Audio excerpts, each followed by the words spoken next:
नाम है ज़ेब शाह और मैं एक इमिग्रेशन लॉयर हूं।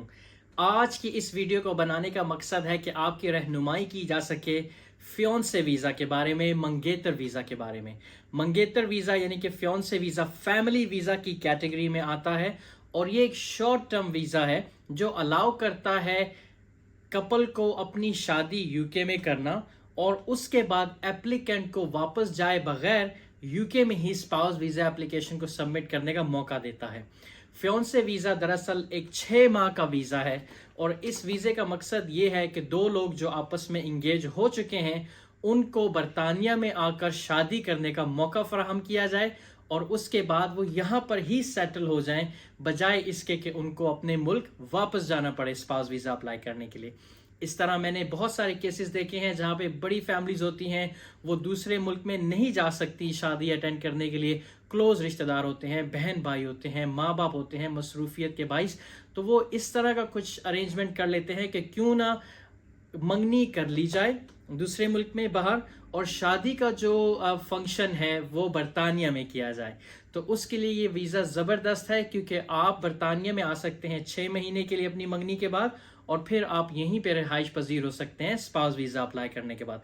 फियोंसे वीज़ा और स्पाउस वीज़ा की रिक्वायरमेंट्स काफ़ी मिलती जुलती हैं, लेकिन सबसे बड़ा फ़र्क ये है कि इसमें आपकी मंगनी हुई होती है, अभी शादी नहीं हुई होती।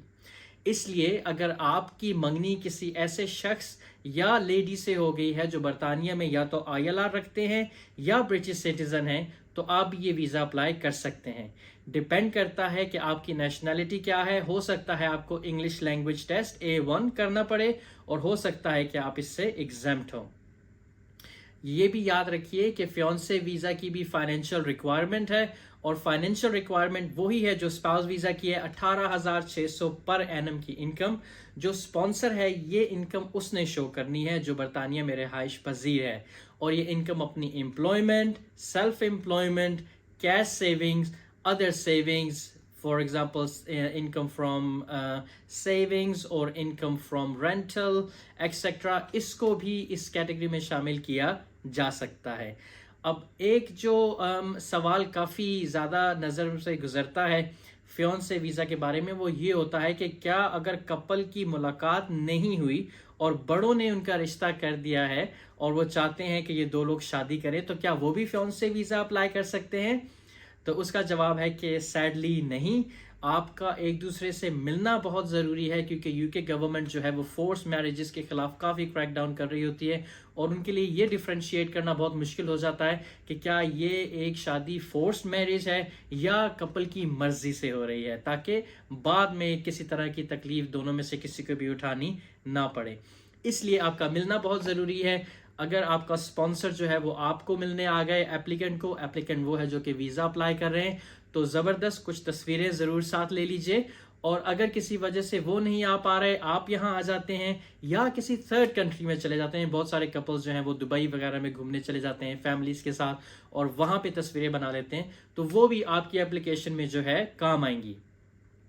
एक उसका बहुत अहम जुज़ ये भी है कि आपने यहाँ पर नोटिस देना होता है इंग्लैंड में शादी का, तो ये काम आपका स्पॉन्सर या आपका लॉयर भी आपके बिहाफ पर या आपके साथ कोऑर्डिनेट करके कर सकता है।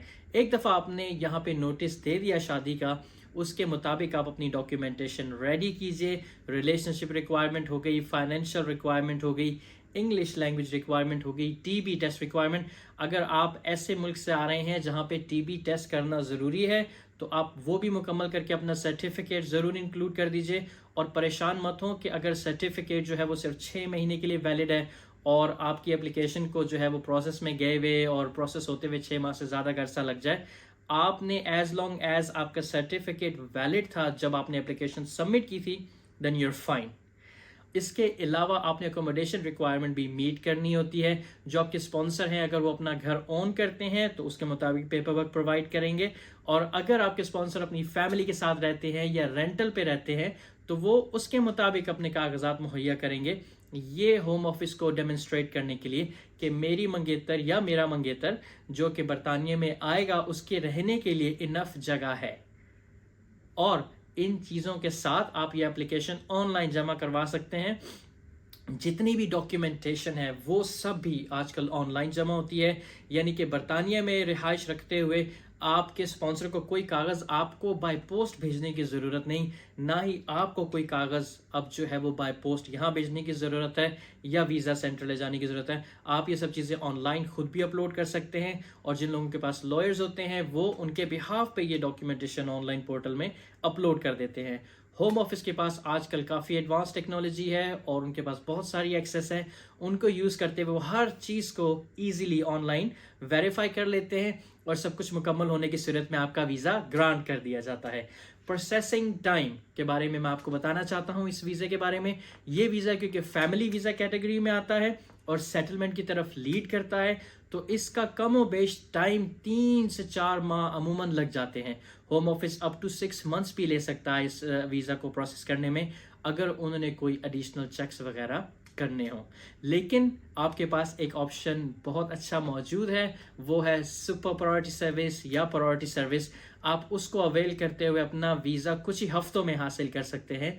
आपको इतने महीने इंतज़ार करने की ज़रूरत नहीं है। इसके साथ ये भी याद रखिएगा कि आपका यूके में ट्रैवल करना बहुत ज़रूरी है वीज़ा ग्रांट होते ही, क्योंकि ये टोटल वीज़ा 6 माह के लिए आपको दिया जा रहा है। इस 6 माह में आपने ट्रैवल भी करना है, आपने शादी की तैयारियां भी करनी है और शादी भी करनी है। अगर आप किसी वजह से शादी नहीं कर पाते तो फिर कॉम्प्लिकेटेड हो जाएगा आपका केस और उसको मुख्तलिफ अंदाज से डील किया जाएगा। वो एक ऐसी सूरत हाल है जिसमें आप पढ़ना नहीं चाहेंगे। तो 6 महीने के अंदर आपने ट्रैवल करना है वीज़ा ग्रांट होके, यहाँ पे सारी तैयारियां करके शादी करनी है। और अगर आपने वीज़ा एक्सपायरी से पहले शादी कर ली तो आप अपना spouse visa in country submit कर सकते हैं, यानी कि आप यहाँ रहते हुए ही स्पाउस वीज़ा पर स्विच कर जाएंगे।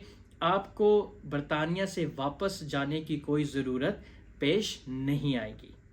एक और बात कि अगर आप बरतानिया में आ रहे हैं तो याद रखिए कि इस वीज़ा के साथ आप इमिग्रेशन हेल्थ सरचार्ज की फ़ीस अदा नहीं करते, यानी कि आप NHS फ्री में या IHS के बदले यूज़ नहीं कर सकते। खुदा न खास्ता आप यहाँ आते हैं और आपकी तबीयत ऊपर नीचे होती है, आपको डॉक्टर के पास या हॉस्पिटल में जाना पड़ता है, तो मेक श्योर कीजिए कि अपनी प्राइवेटली फ़ीस उनको पे कर दें। आपका कोई भी NHS का बैलेंस ड्यू ना हो, अगर होगा तो आपका स्पाउस वीज़ा कॉम्प्रोमाइज़ हो जाएगा, वो रिफ्यूज़ हो जाएगा। तो इस चीज़ का बहुत ख्याल रखिए। मैं अपने क्लाइंट्स को हमेशा ये रिकमेंड करता हूँ कि एक प्राइवेट ट्रैवल इंश्योरेंस लेकर आएँ जो उनको इन 6 महीनों के लिए कवर करे। जैसे ही आप स्पाउस वीज़ा अप्लाई करेंगे, आप इमिग्रेशन हेल्थ सरचार्ज पे करेंगे, फिर आप इंटाइटल्ड हो जाएंगे NHS की सर्विसेज को यूज़ करने के लिए। यानी कि जो पहले 6 मंथ हैं वो भी आप इंश्योरेंस के थ्रू कवर रहिए, ताकि आपको NHS पे रिलाय ना करना पड़े, क्योंकि NHS की सर्विस को इतनी ग्रेट भी नहीं है, प्लस आपको बहुत एक्सपेंसिव भी पड़ सकती है। अब मैं आपको इसकी वीज़ा फ़ीस के बारे में बताना चाहता हूँ। वीज़ा फ़ीस है £1538, 1538 पाउंड। यही सिर्फ वीज़ा फ़ीस आपने पे करनी है, इसके अलावा इमिग्रेशन हेल्थ सरचार्ज वगैरह नहीं है। डिपेंड करता है कि आप किस लोकेशन से अप्लाई कर रहे हैं अपना वीज़ा, कौन से शहर, दुनिया के कौन से मुल्क और शहर से, उसके मुताबिक हो सकता है कि आपको नॉमिनल सी वीज़ा सेंटर फ़ीस पे करनी हो, जहाँ पे आपके बायोमेट्रिक्स होंगे और आपका पासपोर्ट आपसे लिया जाएगा।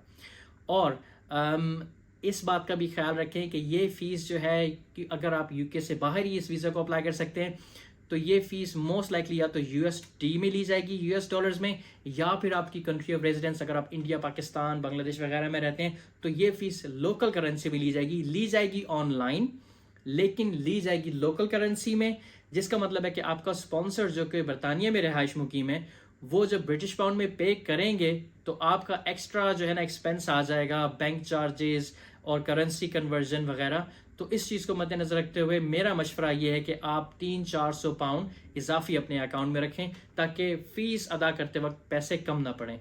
दूसरी बात, प्रायोरिटी सर्विस जिसका मैंने पहले जिक्र किया, वो है 573 पाउंड की, ताकि आपका वीज़ा जल्द अज जल्द प्रोसेस हो सके और आप फ़ौरन बरतानिया आकर अपनी शादी के फंक्शंस को मुकम्मल करें और स्पाउस वीज़ा अप्लाई करें। इस वीज़ा कैटेगरी का सबसे बड़ा फ़ायदा ये है कि ये रूट टू सेटलमेंट है, यानी कि पहले दिन से ही, जिस दिन आपने एयरपोर्ट पर लैंड किया उसी दिन से आपका सेटलमेंट का टाइम शुरू हो जाएगा 5 साल का। यानी कि इसके बाद आप स्पाउस वीज़ा अप्लाई करेंगे, उसके बाद एक्सटेंशन, और विद इन 5 ईयर आप indefinite leave to remain plus अगर आपका स्पाउस ब्रिटिश है तो आप 5 साल के बाद ILR लेने के बाद बगैर वेट किए नेचुरलाइजेशन यानी कि ब्रिटिश सिटीजनशिप की एप्लीकेशन भी सबमिट कर सकते हैं और ब्रिटिश भी बन सकते हैं। I wish you all the best of luck. और अगर आपके जहन में कोई भी सवालात हों तो नीचे कमेंट्स में दीजिए, मैं आपको ज़रूर रिप्लाई करूँगा। Best of luck.